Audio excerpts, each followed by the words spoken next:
Hi, this is Katie with Mechatronics and Programming for Industry 4.0. This is the second lab here, dealing with lists and sorting and other things.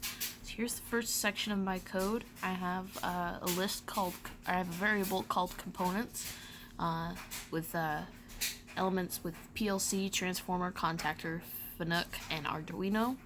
And the first thing I have is a for loop, and I'm printing all of them out individually, so they come down right here, and you can see that they've all been printed individually instead of a list.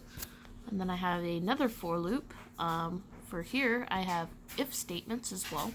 So if thing equals PLC, if it runs up as PLC, whoopsies, it'll print out the element, but it will do the method of upper, which means it'll capitalize every single letter. And as you can see here, first line right here,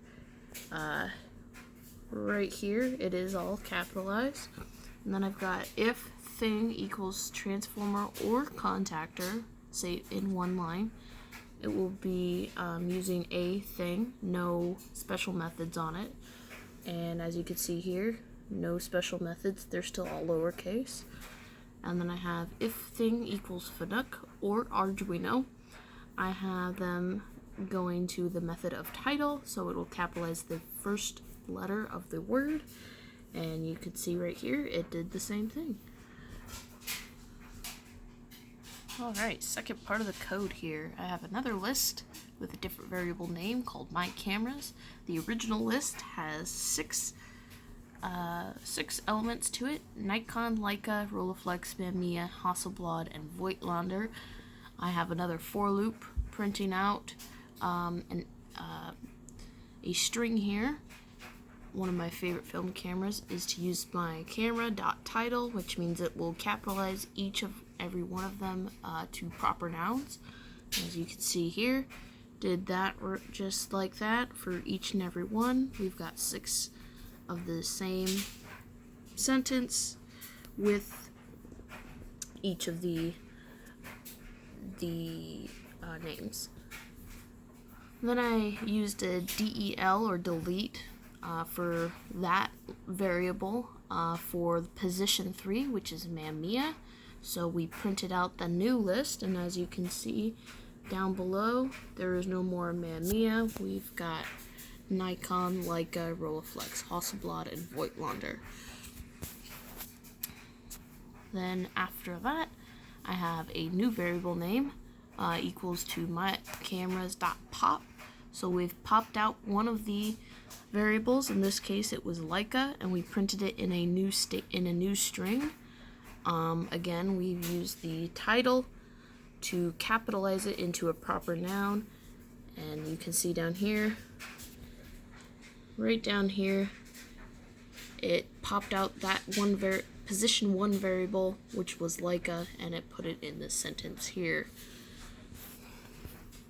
Then finally we inserted it back into the string, so we popped it out of the list here, and then we popped it back insert into the same position. And as you can see down here, underneath the sentence, we have Leica back into it. And finally, we cleared out the whole list with the method of clear. We printed that out, and at the bottom, it is empty now. Alright, last list here. We have a list of, again, 6 variables, all different car names, and printed out the original list here so we can see the first line. They're all printed out in the same order as the original list. And then we have the sorted function here, which does not change it permanently, it just changes it for that line of code.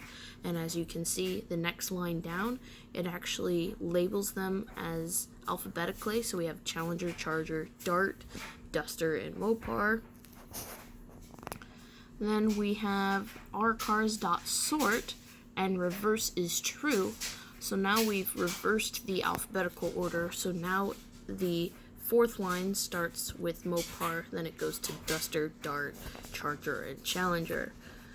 And then we did another reverse, so we did the reverse on a reverse, which is false now, so it reverts back into alphabetical order. And we've printed that out, and then we did a sort function, which is permanent. So now the list is now completely changed. As you can see, it is the same thing as sorted here. And then we did the reverse of the sort, so now this list is permanently sorted alphabetically inverse. So it goes Z to A instead of A to Z. And there you go. Thanks for watching.